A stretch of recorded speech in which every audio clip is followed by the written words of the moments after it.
Olá, eu me chamo Giovanna Minikowski e estou aqui para te dar as boas-vindas e dizer que eu tenho certeza de que você vai aproveitar muito esse conteúdo. Anatomia, cinesiologia e biomecânica.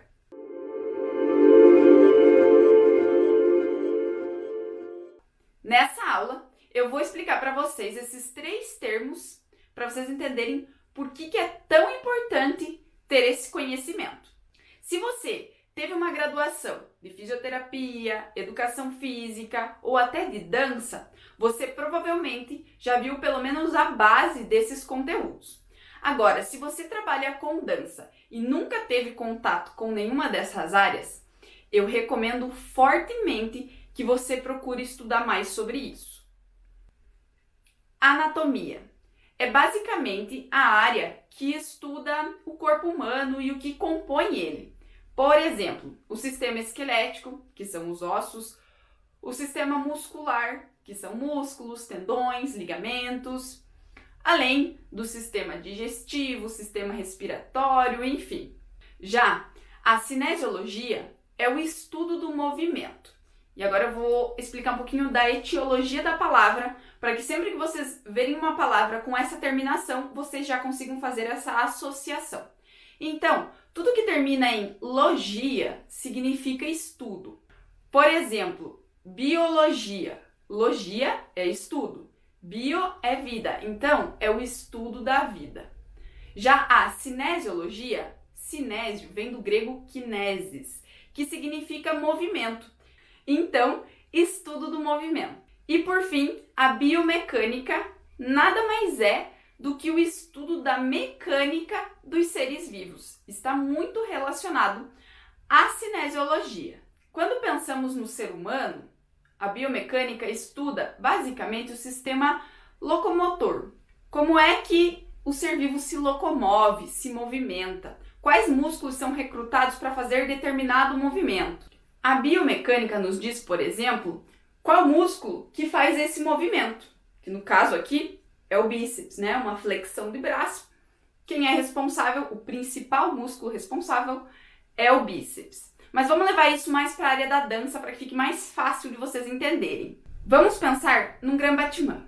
Quando o bailarino faz esse grand battement em pé e quando ele faz deitado, será que muda alguma coisa? Porque o movimento é o mesmo. Mas a biomecânica nos responde isso. Sim, a sobrecarga na articulação do quadril é bem maior quando fazemos o grand battement deitado, se comparado quando fazemos ele em pé, por conta do torque, que é uma coisa que também estudamos na biomecânica. Tentem imaginar comigo, quando eu estou em pé e vou começar o movimento do grand battement, do 0 ao 45, quando eu estou em pé, esse movimento é mais fácil, né? Do 0 até o 45. Do 45 até o 90, esse movimento já fica mais pesado, a gente precisa fazer mais força para conseguir atingir ele. Agora, quando eu estou deitada, do 0 ao 45, é onde fica mais pesado, onde fica mais difícil. Depois que a gente passa desses 45 graus, mais ou menos, o movimento fica mais fácil, fica mais leve. E por que disso? Exatamente por conta do torque. Para vocês entenderem basicamente o que é o torque, é a distância entre a articulação que está fazendo o movimento, que aqui no caso é o quadril, a articulação do quadril, até a ponta do meu pé, né? Se no caso eu estou fazendo o grand battement com a perna esticada. Porque se eu estivesse fazendo uma flexão do quadril com a perna dobrada, mudaria tudo. Então, é uma coisa bem complexa. Mas, para pensar nesse torque, vamos pensar. Quando eu estou em pé, o meu pé está logo abaixo da minha articulação do quadril. Agora, quando eu estou deitada, o tamanho desse torque é a distância do meu quadril até o meu pé. Então, isso fica muito maior. Então, a força que eu preciso fazer é muito maior. E para vocês entenderem um pouco mais ainda, imaginem vocês tendo que sustentar a perna em pé e a perna em 90 graus. É difícil? É, para a grande maioria dos bailarinos é difícil. Agora peça para que esse teu mesmo bailarino deite e sustente a perna deitado em 90 graus. Qualquer um que tenha um alongamento de 90 graus, pelo menos, vai conseguir fazer, justamente por conta do torque. E se esses não foram motivos suficientes para vocês buscarem um conhecimento aprofundado em biomecânica, anatomia, cinesiologia, eu vou trazer mais alguns para vocês. Se o seu aluno sente dor ao realizar algum movimento da dança, de que outra forma ele poderia fazer esse mesmo movimento sem sentir dor? A biomecânica responde. Ou então, entender a diferença de colocar uma caneleira, por exemplo, lá no tornozelo ou na coxa. A biomecânica também responde isso. Ou ainda, conhecer os riscos e benefícios dos exercícios. Por exemplo, sabe aquele exercício conhecido como sapinho? Então, ele gera uma sobrecarga enorme na articulação do quadril, que supostamente os professores utilizam para melhorar essa abertura do quadril, essa mobilidade do quadril, porque imagina-se que isso ajuda a melhorar o andeor. Mas, se você entende um pouquinho sobre o corpo do seu bailarino, você vai saber que esse movimento é extremamente prejudicial e que existem outros que podem trabalhar a mobilidade do quadril sem prejudicá-lo e assim fazê-lo melhorar o andeor, a força no glúteo, que são os músculos responsáveis por fazer o andeor. Então, pensem comigo. A anatomia estuda o corpo. Qual que é o principal instrumento de trabalho de um bailarino, de um professor de dança? É o corpo. Então, como que você, professor de dança, bailarino, não vai ter um entendimento mais aprofundado, um estudo sobre o corpo, sobre o seu instrumento de trabalho? É como se o médico cardiologista fosse fazer uma cirurgia no coração de alguém e não soubesse lidar com as máquinas, com os instrumentos que eles vão fazer a cirurgia. Você se submeteria a fazer uma cirurgia com um profissional desses? Eu não. Ou então, você deixaria o seu filho, colocaria o seu filho em risco a fazer uma cirurgia com um profissional desses? Pois é.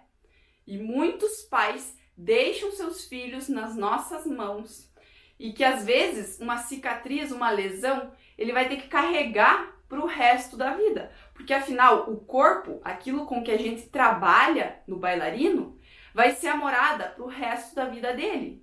Então, ele vai ter essa cicatriz. A gente precisa tomar essa consciência que a gente precisa cuidar, sim, do corpo do bailarino. Que a dança não é apenas arte. É uma arte, sim, e nunca vai deixar de ser. Mas também é exercício físico. Então, vamos cuidar do corpo dos nossos bailarinos. Então, quanto mais vocês estudarem, mais a gente vai conseguir fazer uma dança saudável. Vocês estão entendendo? É por isso que bailarinos se lesionam tanto, porque a gente tem muitos profissionais que só reproduzem, né, no caso de professores de dança, só reproduzem aquilo que eles aprenderam. Mas hoje a dança está num outro nível. A gente já tem estudos para dizer como aquilo deve ser feito. E não é só reproduzir o que a gente aprendeu com o nosso professor. Por exemplo, você sabe quando que você deve fazer um plié mais lento, um plié mais rápido? Tudo isso influencia. Não é porque, o meu professor fazia, desce 2 tempos, sobe 2 tempos que eu vou fazer assim e tá ok. Não. Se às vezes eu quero treinar uma resistência, vou fazer uma aula pensando mais na resistência dos meus bailarinos, eu faço esse plié em 8 tempos. Ou então, se eu quero experimentar a potência, eu faço esse plié mais rápido. Entendeu? Então, tudo a gente consegue, claro, sem deixar que a técnica deixe de ser executada, mas a gente consegue pensar dessa forma se a gente tem esse conhecimento. E às vezes também pensar, putz, eu tenho um bailarino lá que tá comigo há 2, 3 anos, chegou num patamar e eu não consigo mais fazer ele evoluir. Por quê? Por que será? Porque ele vem reproduzindo a mesma coisa sempre. E o nosso corpo precisa de estímulos diferentes para evoluir. Então, entender a anatomia é a base. Já a cinesiologia, biomecânica, fisiologia, eu não comentei, mas também é importante, são um pouco mais complexos. Ainda mais quando falamos da dança, porque cada modalidade muda. Eu não posso pensar na biomecânica em geral da dança. Por quê? A dança urbana é de uma forma, o jazz é de outra forma, e se formos pensar, o jazz aqui no sul, onde eu moro, é de uma forma, lá em São Paulo é de outra forma, lá no norte é de outra forma, então fica muito mais difícil a gente estudar sobre isso, né? Sobre a biomecânica, porque lá é de um jeito, aqui é de outro. E pensando no balé, que é o que mais tem esse nivelamento, essa homogeneidade, ainda assim muda de método para método, mas é o que vem mais tendo estudos ultimamente. Então, vamos para a próxima aula para falar sobre preparação física para a dança.